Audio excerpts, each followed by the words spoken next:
اعوذ باللہ من الشیطان الرجیم، بسم اللہ الرحمن الرحیم۔ میں ہوں سعدیہ سہیل۔ دسمبر چڑھ چکا ہے، سردی ویسے بھی اتنی نہیں آئی دسمبر کے حساب سے۔ مجھے یاد ہے اپنا بچپن کہ دسمبر میں اتنی ٹھنڈ ہوا کرتی تھی اور دھند ہوتی تھی، مطلب یہ اب جو ہوتی ہے نا ہماری جو گندگی اور مطلب ہوا کو آلودہ کرنے والی پولوشن، وہ نہیں ہوتی تھی، صاف ستھری، لیکن دھند کا مہینہ ہوتا تھا۔ اور مجھے یاد ہے ہمارے یونیفارم کا جو سویٹر اور کوٹ تھا نا، وہ سرخ رنگ کا ہوا کرتا تھا۔ تو ابو نے ہمیں لانگ کوٹ لے کے دیے ہوئے تھے، سرخ رنگ کے، جو پاؤں تک آتے تھے، نیچے ریڈ ہائی نیک بھی پہنے ہوتے تھے ہم نے یونیفارم کے نیچے پہن کے، اور مفرل اور ٹوپیاں پہنی ہوتی تھیں، اور شدید دھند میں اسکول جا رہے ہوتے تھے بڑے مزے سے، اور اتنا مزہ آتا تھا، ناک منہ سے دھوئیں نکل رہے ہیں، اور اس سردی کے الگ ہی مزہ تھا۔ اسکول جا کے ہم اتنا خوش ہوتے تھے، اسکول جانے کی ہر روز ایک نئی ایکسائٹمنٹ ہوتی تھی۔ کبھی کام یاد کیا ہو تو پھر تو کوئی ٹینشن نہیں ہوتی تھی، اور کبھی کوئی کام رہ گیا ہو تو اس کی ٹینشن بڑی ہوتی تھی کہ یار میں تھوڑا سا پہلے چلی جاؤں اور اپنے پیریڈ سے پہلے بریک میں اپنا ہوم ورک کمپلیٹ کر لوں۔ یہ ویسے عام طور پہ میں اس معاملے میں اچھی بچی تھی کہ اپنا ہوم ورک وغیرہ کر لیتی تھی۔ ٹیچرز کے ساتھ بڑے ادب کے ساتھ ہمیشہ ریلیشن رہا الحمدللہ۔ ایک انوائرمنٹ تھا، پھر وہاں نا بریک میں سخت سردی میں گرم گرم ٹکیاں بن رہی ہوتی تھی، آلو کی ٹکیاں ہوتی تھی بیسن لگا کے، اور ساتھ نان، اتنا مزے کا۔ ہمارے ایک ہوتے تھے، ہم ان کو کہتے تھے بھائی جان کہتے تھے، اور وہ بزرگ سے تھے حالانکہ انکل، لیکن وہ ٹکیاں گرم گرم بنا کے ہم لائنوں میں کھڑی ہوتی تھی، ہماری باری کب آئے گی، اور وہ نانوں میں ڈال کے رول بنا کے کھانا، ساتھ کوئی نہ کوئی کولڈ ڈرنک لیے ہونی۔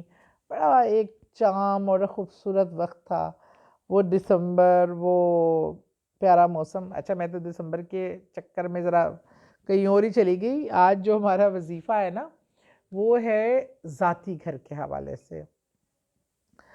مطلب جو سب سے زیادہ مجھے کویسچن اولاد اور پسند کی شادی کے بعد آتا ہے نا، وہ ہوتا ہے کہ ذاتی گھر۔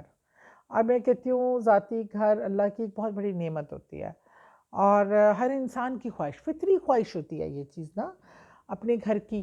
اچھا، میں نے نا اپنے بچپن میں یا لڑکپن میں، جب تک ذرا عقل سمجھ بوجھ نہیں آئی، ویسے آئی تو ابھی بھی پوری نہیں ہے، کہ یہ سنتے تھے کہ جی یہ چھوٹی سی زندگی کے لیے یہ اپنے گھر نہیں مانگنا چاہیے، گھر نہیں بنانے چاہیے، یہ اللہ کو پسند نہیں ہے، ایسا نہیں ہے ویسا نہیں ہے۔ مولویوں سے بہت ہم نے یہ باتیں سنی ہیں، لیکن جب میں نے خود پڑھا ہے، خود سرچ کیا ہے، تو اپنے گھر کی خواہش رکھنا بالکل ممنوع نہیں ہے۔ یہ ہماری جنت کے سردار حضرت فاطمۃ الزہرا، ہم ان کے قدموں کی خاک، ہم ان کی باندیاں، ہم ان کی باندیاں بننے کے بھی قابل نہیں ہیں، کنیزیں بھی نہیں کہلوانے کے قابل، وہ بھی بہت بڑا درجہ ہے۔ ان کے کنیزوں کے پاؤں کی مٹی ہیں، تو وہ ان میں بھی خواہش تھی، اور وہ بھی اپنا گھر پسند کرتی تھیں۔ اور سب یہ ایک عورت کا تو خاص طور پہ خواب ہوتا ہے، یہ نہیں ہوتا کہ محل کھڑا ہو، چار کنال کا گھر ہو، یہ عورت کبھی نہیں کہے گی، وہ ہمیشہ یہ کہے گی میرا گھر۔ وہ 3 مرلے کا بھی ہو سکتا ہے، 1.5 مرلے میں بھی میں نے لوگوں کو خوشی خوشی رہتے دیکھا ہے۔ مکان گھر کو، مطلب مکان کو گھر بنانا عورت کا ہنر ہوتا ہے، اور وہ ضروری نہیں ہے کہ آپ کسی محل جیسے مکان کو، وہ سم ٹائم ہوتے ہیں لیکن وہ گھر نہیں ہوتے۔ اور ایک چھوٹا سا گھر بھی، مکان بھی آپ کو اتنا خوشیوں بھرا، محبتوں بھرا لگتا ہے کہ وہ بھی لگتا ہے کہ یہ ہے، اسے کہتے ہیں گھر۔ تو اس لیے چھوٹا ہو یا بڑا ہو، یا اللہ تو خیر، اللہ کی شان، اللہ کے اختیارات، ہر چیز اتنی وسیع ہے کہ آپ جو چاہے مانگے، جتنا چاہے مانگے، وہ میرا رب جب دینے پہ آئے تو کوئی اس کو روک ہی نہیں سکتا۔ لیکن ہے کہ دعا ضرور مانگیں۔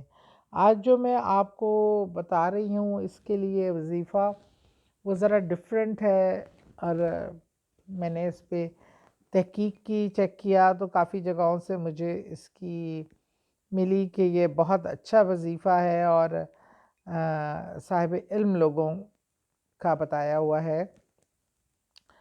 یہ آپ نے ایک دن میں ایک ٹائم ہی پڑھنا ہے، اس کو آپ 7 دن بھی کر سکتے ہیں، 11 دن بھی اور 21 دن بھی۔ اول و آخر 3 بار درود پاک پڑھنا ہے۔ اچھا، اس کے لیے آپ عصر یا مغرب یا عشاء کی نماز کے بعد کا ہی ٹائم رکھ لیں۔ یہ ان 3 نمازوں میں سے کوئی ایک نماز کا ٹائم آپ کو جو سوٹ کرتا ہو فکس کر لیں، اور اس نماز کے بعد آپ نے سورہ کاف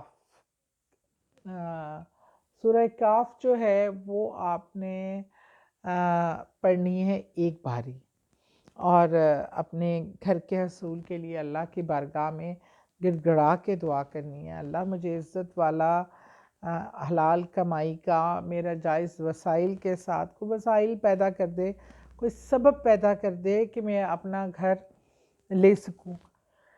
اور پھر جو آپ نے پڑھنا ہے نا سورہ کاف پڑھ کے، آپ نے جو اصحاب کاف تھے، اصحاب کاف جو سوئے رہے تھے کتنے سو سال، جن کے متعلق یہ سورہ لکھی ہے، آپ نے ان کو ہدیہ کر دینا ہے، یہ آپ نے پڑھ کر ان کو ہدیہ کر دینا ہے۔ اور یہ آپ 7 دن بھی پڑھ سکتے ہیں، مطلب 7 دن میں ایک بار، 11 دن بھی کر سکتے ہیں اور 21 دن بھی۔ اور اول و آخر جو ہے وہ آپ نے 3 بار درود پاک لازمی پڑھنا ہے۔ اور اللہ تعالیٰ ہم سب کی نیک اور جائز خواہشات کو پورا کرے، اور اللہ تعالیٰ جب آپ کو گھر دے تو اس گھر میں سب سے پہلے اللہ کا ذکر کرے، اس گھر کو محبتوں والا، برکتوں اور رحمتوں والا بنائیے۔ بہت شکریہ۔